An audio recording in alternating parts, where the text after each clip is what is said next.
charity starts at home.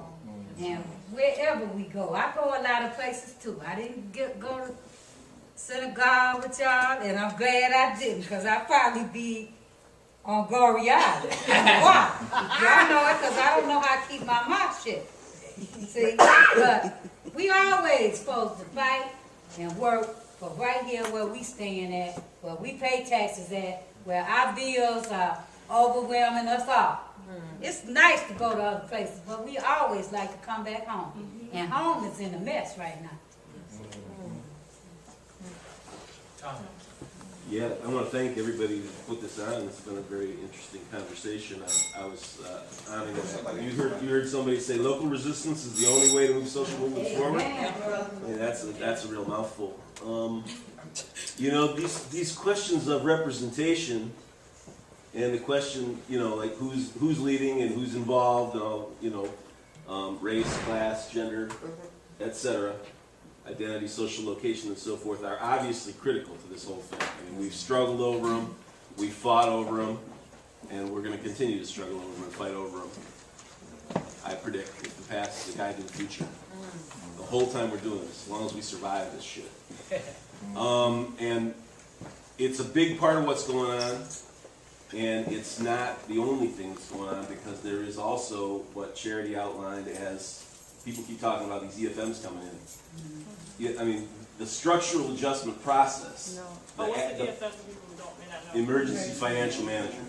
Or as the WDET guy slipped a minute ago and called them EMFs, which means evil MFs.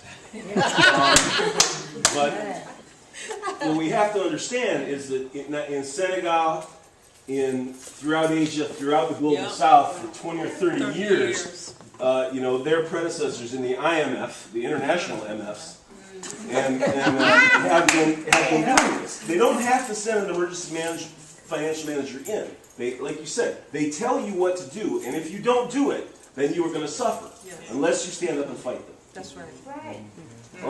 And you know, these questions of representation and the fact that these, you know, that we're still stuck with, you know, racism and white supremacism and capitalism and patriarchy and all these evils.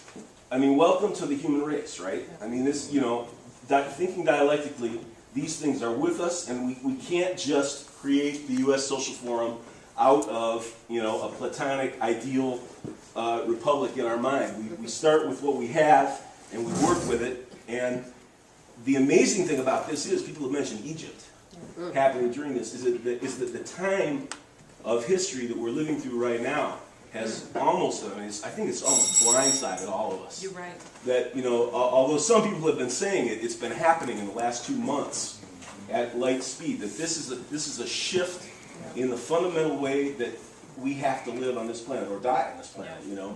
That some of us are going to become aware in the next few, I'm stealing these ideas from somebody else, and I wrote them before I came here.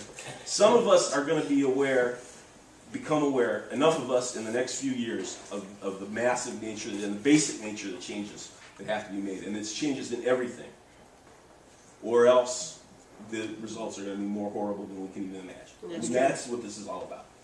So when we talk about, you know, the people on the panel aren't adequately represented or whatever, yes, it's an important question. And also we have to work through it. I mean, this change is here now. It's not like it's coming. That's right. It's here. And, you know, I had a couple, just to wrap up real quick, sorry for taking all this airtime. But, you know, the significance of Detroit, I don't know how many people have seen this book. It's a biography of Ernie Goodman, who was a labor lawyer and civil rights lawyer in Detroit in the 20th century. And it's a wonderful history of this place in the 20th century. The three authors who are activists, who are known to most of us, have done a wonderful job of contextualizing in this man's life and his comrade's life things that happened that allowed Detroit to shape the world, really, in terms of the arsenal of democracy and the civil rights movement in the North. And, you know, the first real African-American white organization in America, the CIO, for example. And, like, I mean, I wrote down a couple of real short quotes out of this because I just was so blown away by them. If you get emails from me, you may have seen this one at the end. Ernie's on the radio in June 1941 on WJBK, letters I've heard. You know, it's the same month that the Germans invade Russia, right? It's 60 years ago, this June. And he says, it is the people who have no wealth and no privilege who find that democracy is a practical day-by-day necessity.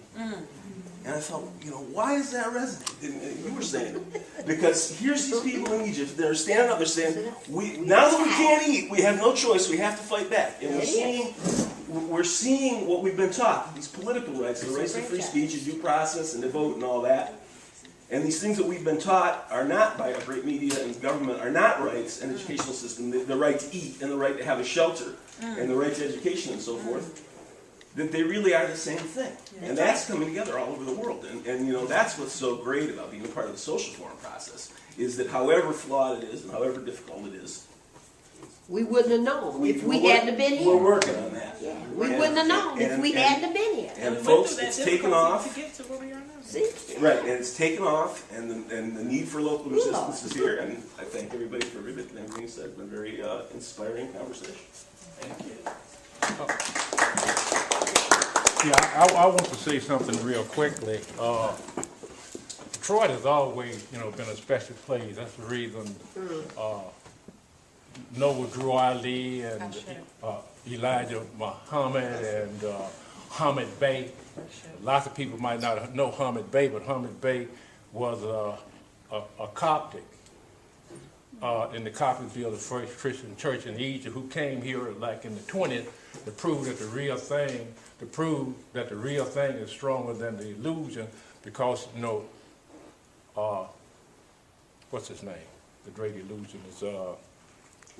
Houdini was doing all these great things, and he wanted to prove that the real thing. But what I want to say real quickly, a couple of years ago, you had the United Nations of Africa, like Kwame was trying to do before they offered him, and the headquarters, no less, is in Germany, and it sort of remind me of the NAACP, when they create this thing for you, and then about 20 years you'll get smart enough to run it yourself.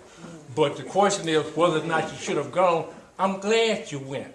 You need to know how imperfect the world is, because you can't do it in Detroit. Detroit is the whole world. All right.